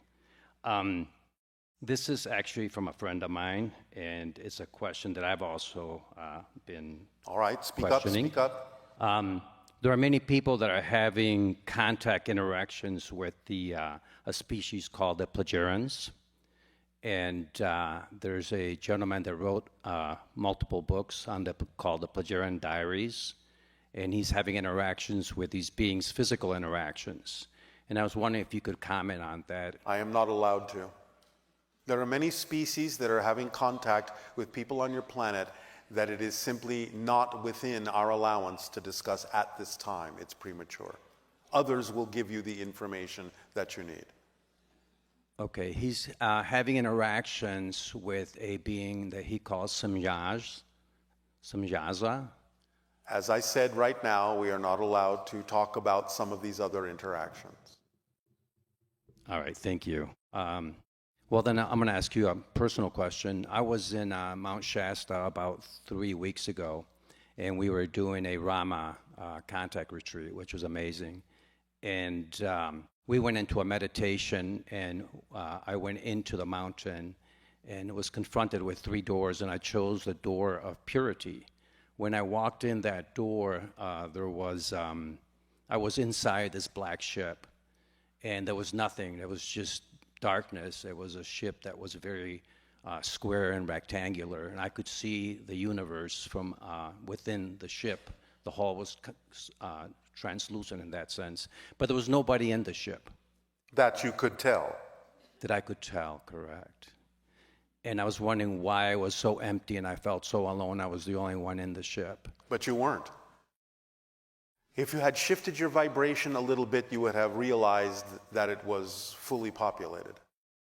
So it was an opportunity for you to sense, at first, the empty space that you create for yourself, in which you can change your frequency, change your vibration, and to give you practice at shifting your vibration even just a little bit to realize how close other realities and other dimensions actually are to your frequency. Wow. Wow, thank you. Yes. The next night, we had a similar meditation, and this one I chose the door of healing after some meditation that we did. And this time I went into a ship that was rounded, very light, with beings that were there, and I couldn't tell if they were hybrids. They were small, children-like, and I was sitting in this recliner, and they were working on me. They had these devices that they were, the night before I had what's called cesium crystal activation in my heart, and they were working on that crystal, and they were calibrating it. Yes. And for me to have discernment in my life on what resonates with me and what doesn't. And I'm curious who these beings were. Well, you just said who they were. They were hybrids. Okay. And so you're experiencing a memory of an encounter that you had. Wow. Great. Thank you so much. I greatly appreciate that. Yes. All right. Anything else? That's it. All right, thank you. Thank you.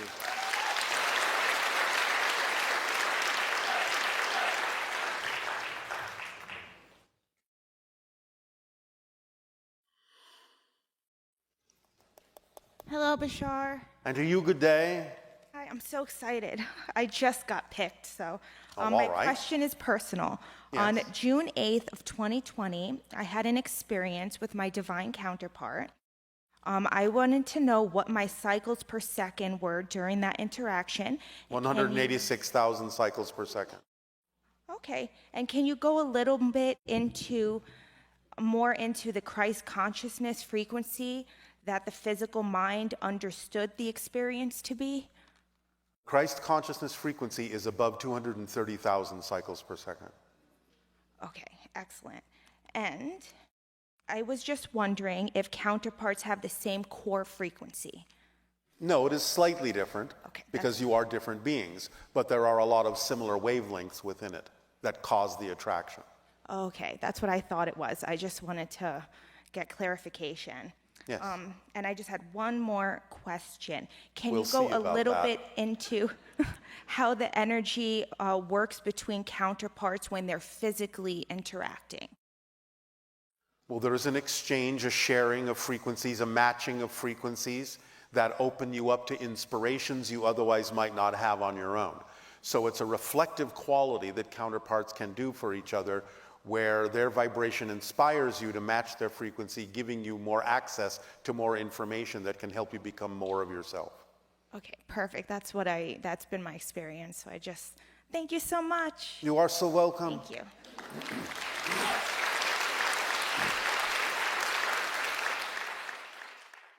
Hi, Bashar. Good day. First, I want to thank you because of an interaction that you had 30 years ago with a person that eventually made me that I am here today. All right, thank you. So for that interaction of 30 years ago is really meaningful, has been really impactful in my life. All right. My question is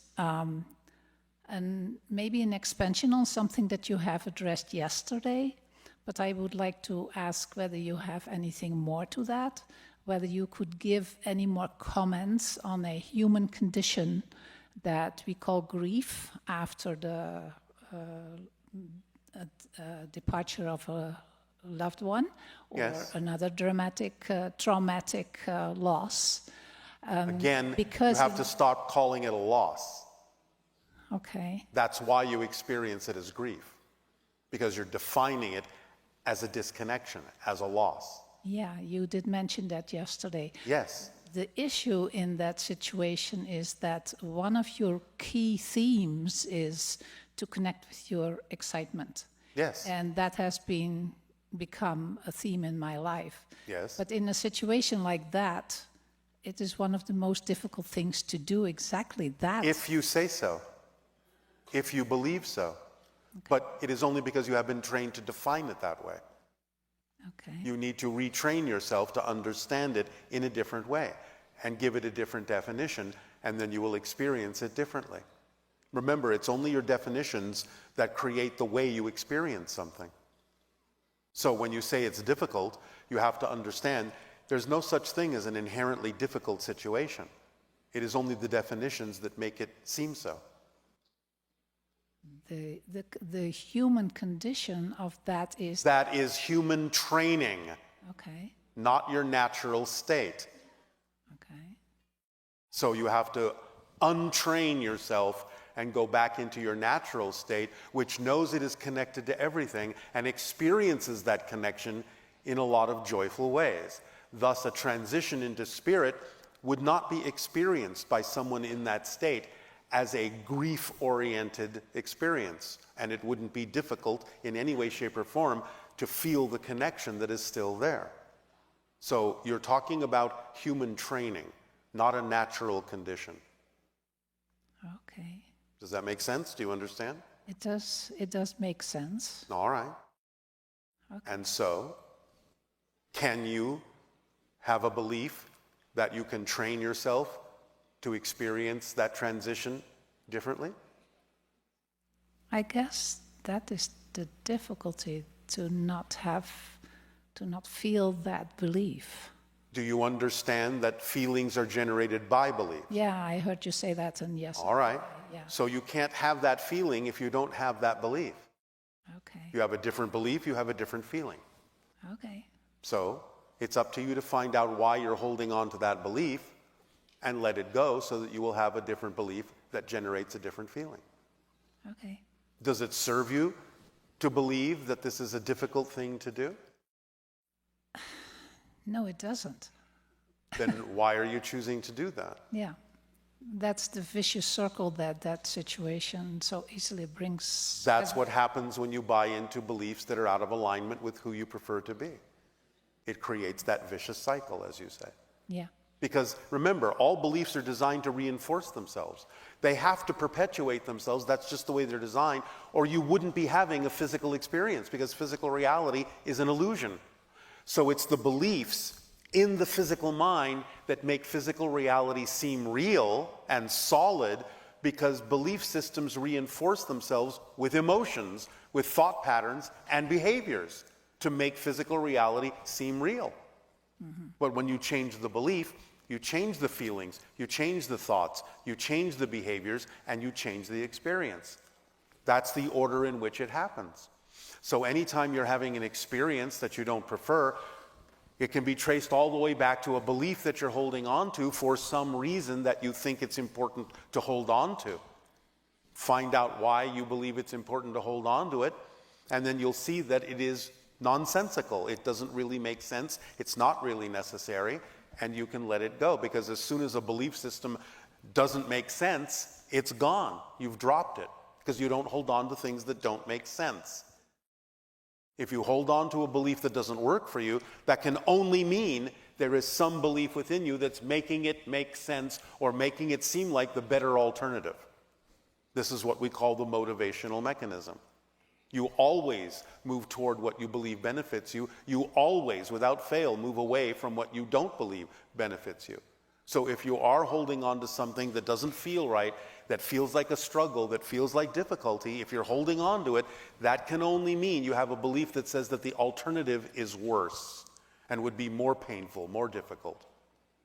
So you might have a belief within there that says, well, if I don't feel this grief, then somehow I am not honoring this person. I'm not connecting to this person. You might think that the idea of letting the grief go somehow lets the person go. when in fact it would actually connect you more strongly to them if you understood how things worked. Does this make sense? Yeah, it makes sense. Is it helping? Yeah. Are you sure? Yeah, it's helping. All right. Yeah, thank you very much. You're very welcome. That was my question. All right, thank you. Thank you.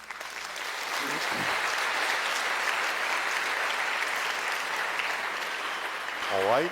Enjoy your short break, and we will resume this transmission with a holotope meditation.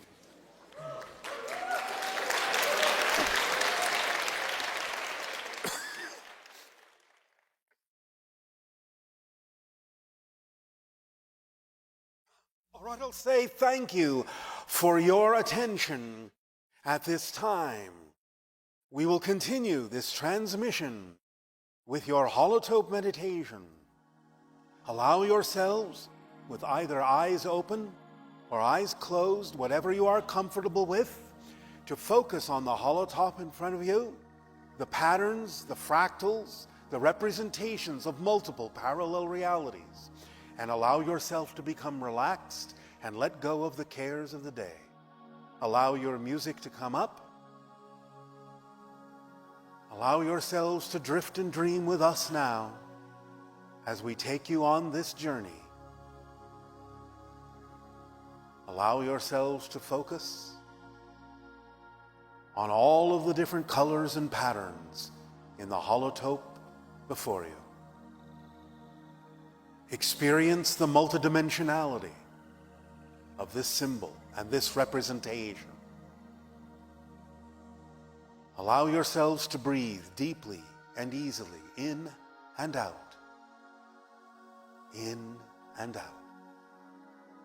In and out. And remember all that we have discussed in the transmissions yesterday and today of your time, of your connections to multiple dimensions, of your connections to parallel realities, of your connection to the higher mind, of your connection to souls, spirit guides, and soul families and friends, of your ability to crystallize all of these connections, all of these lines of energy and lines of light, and to bring them to the forefront of your physical reality experience by taking the actions on your passions that are representative of who you truly are in your core frequency. Let this holotope image be a representation of all of the parallel reality and multiple dimensional connections that you have within each and every one of you. You are multidimensional beings of light, of love, of energy and consciousness. Allow yourselves to continue to breathe deeply and evenly. And allow yourselves now, in your imagination, to connect to this image of the holotope as the energy that radiates outward from your solar plexus, from your heart, from your mind, multidimensional levels simultaneously overlapping.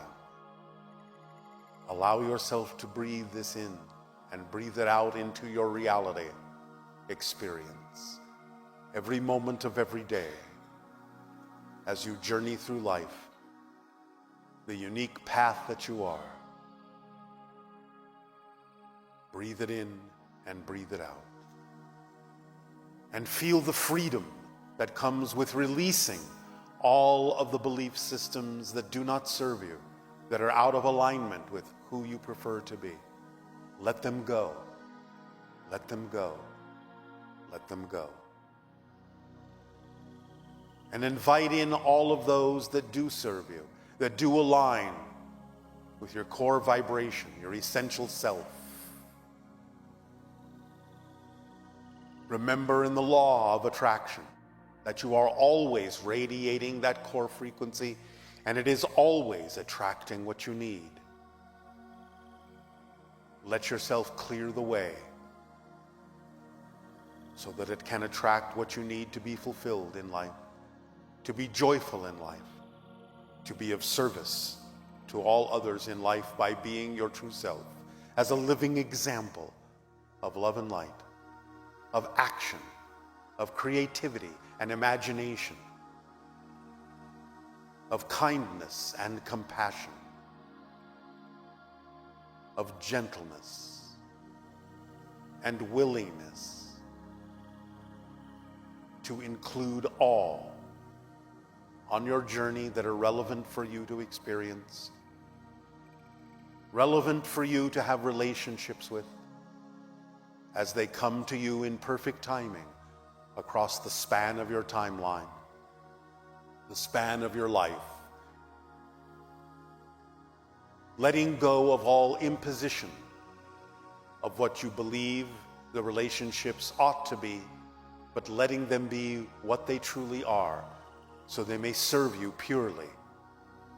All connections to nature, to the sky, to the sea, to the earth, to all dimensions of spirit. And remember that you are in spirit now. Allow yourselves to feel that version of you in spirit that functions as your higher mind, that sends you messages of energy that you translate as passion in your physical form. Allow yourselves to see in this holotope image all of the different parallel realities that you connect to, all of the different lines of light and information and experience that are downloaded into you constantly, moment to moment, billions of times per second, as you fluctuate and shift between all the different realities, as you build your timeline automatically and effortlessly, as you navigate through that timeline towards more and more positive reflections and different versions of Earth. And as you connect and reconnect, as you plug and unplug, dynamically shifting, constantly being a new self, born anew every moment, again and again and again and again. As you journey through this dream, as you become more and more aware, more and more lucid in the physical dream, and become more aware of all your connections to spirit, to self, to extraterrestrial civilizations, to extra-dimensional experiences. As you journey through the stars, as you journey through the cosmos, as you journey through the multiverse, as you feel the waves and waves and waves of love and light from all that is radiating outward from the central core of your being. The warmth of the love and support that are constantly given to you, eternally, infinitely, unconditionally, in the here and the now, from the all that is, to all of you, from all of us, your galactic family, who welcomes you and invites you and cherishes you and knows the power within you and sees the spark of divine light within each and every one of you and all of you together, and knows what you are capable of, and knows you have the freedom to choose, and knows how free you are. Let the illusions of your limitations vanish, disappear, fade from your consciousness, except for those that serve you in a positive way and allow you to experience the process of discovery and change that allows you to grow and allows creation to expand and experience itself anew, constantly and forever, over and over, without end, without beginning, in the here and the now. Allow yourself to breathe in and out, gently, deeply. Forgive and let go.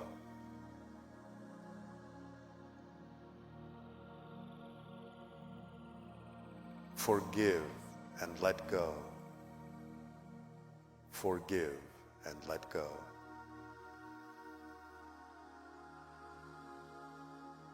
Allow yourself to shift. Allow yourself to know that you always are changing, for change is the only single constant in creation. Existence is what you are, in all its forms, in all its beauty, in all of its grace and glory. Existence is what you are, self-aware, here and now, existence that cannot be undone, that cannot be annihilated, that cannot cease to exist. Change you will, forever and ever, into different forms and expressions, on an endless journey, a constant journey, a wondrous, magical journey of creation and consciousness, knowing itself more and more deeply every day, every moment. As you walk the path that you are, as you live the agreements that you have made, as you experience the challenges that are representative of the themes of your life, as you allow the transformations to take place that evolve you into a new form of humanity, a new expression of life. As you see yourselves not in nature, but as nature, as extensions of Gaia, extensions of the consciousness of the earth, extensions of the cosmos, extensions of a galactic family, an intergalactic family, an interdimensional family, a multiversal family.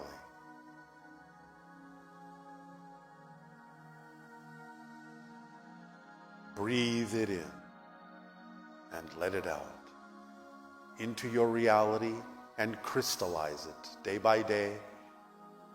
And let yourself and your heart be the fiery crucible that melts all away that do not belong, melts it down into liquid, transmuting it and transforming it, and recrystallizing it into pure light, pure love, pure being. You are a grand adventure. You are. You are. You are. And even as all that is expresses itself as I am that I am, you are. You are. You are. Drift and dream and allow the music of creation and the music of the spheres to resonate within you, within your heart, and feel that boundless energy and boundless love, the unconditionality of all that is, that allows you the freedom to choose to be who you are.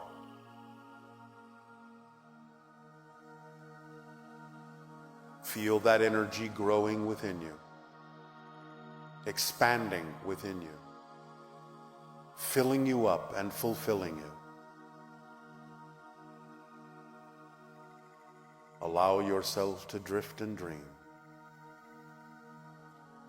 and feel the waves of energy passing through you as you become more and more transparent to yourself, so that you may discern and clearly see all that lies within you, and see the deep mystery of your being and the deep beauty of that mystery that unfolds within you, moment by moment, day by day, in every way that serves you, as you are of service to others.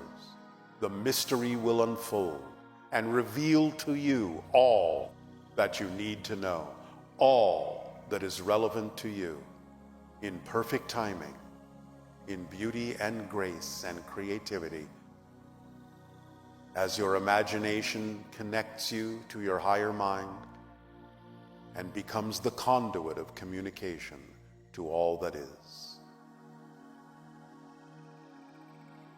Receive all that you deserve, for you are all worthy. By the very fact of your existence, you are worthy. For creation does not make mistakes. And even those in your journey that you consider to be mistakes are yet another opportunity to learn, to grow, and to continue your journey in the most beneficial way, in the most expanded way, in the most creative way. So fear not the idea of failure, for from paths that are not yours, you can learn more clearly the path that is you. And in that context, there is no failure if you are willing to learn and willing to grow. Stay in the positive state so that all that occurs will benefit you and serve you. And breathe it in and let it out. And breathe it in and let it out. And breathe it in and let it out. And let the divine spark within you shine forth and ring clearly as a bell. Bell that calls you to the light within yourself. A crystal clarion call to all to say, this is who I am, for I am who I am, and I am the unique expression of all that is, and I am you from a different point of view. And let that be your mantra to all. I am you from a different point of view, and feel the compassion that stretches out from you to all, to all, to all. Breathe it in and breathe it out. Deeply, passionately live your lives.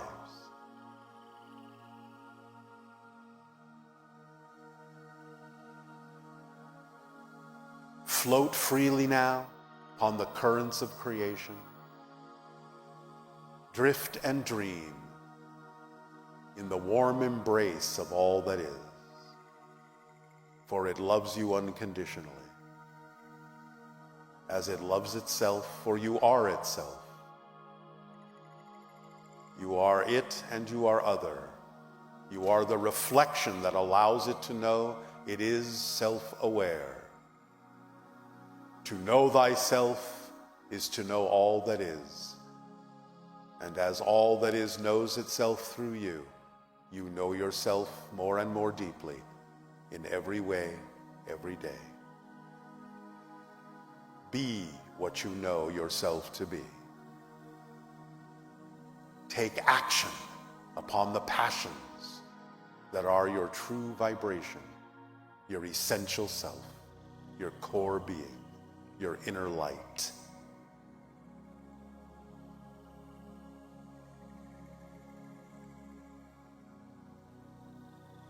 Crystallize that within you. Breathe it in and make it your own. Drift and dream, drift and dream. Let the vibrations and the music carry you on the currents of creation and receive from us our unconditional love and support and our hand in friendship and in love. Our unconditional love to you all as we welcome you home. Welcome home. Welcome home. And now just allow yourselves to breathe deeply in and let it out. And once more deeply in and let it out. And once more deeply in and hold it and cherish it and blow it out. As it becomes your reality, as it becomes all that you need, as it becomes all that is. And just continue to breathe as your music fades, gently, softly. Allow yourself to awaken to a new reality. Every moment, a new reality.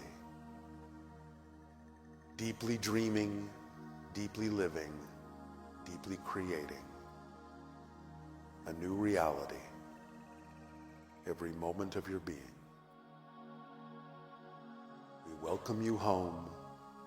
We welcome you home. We welcome you home.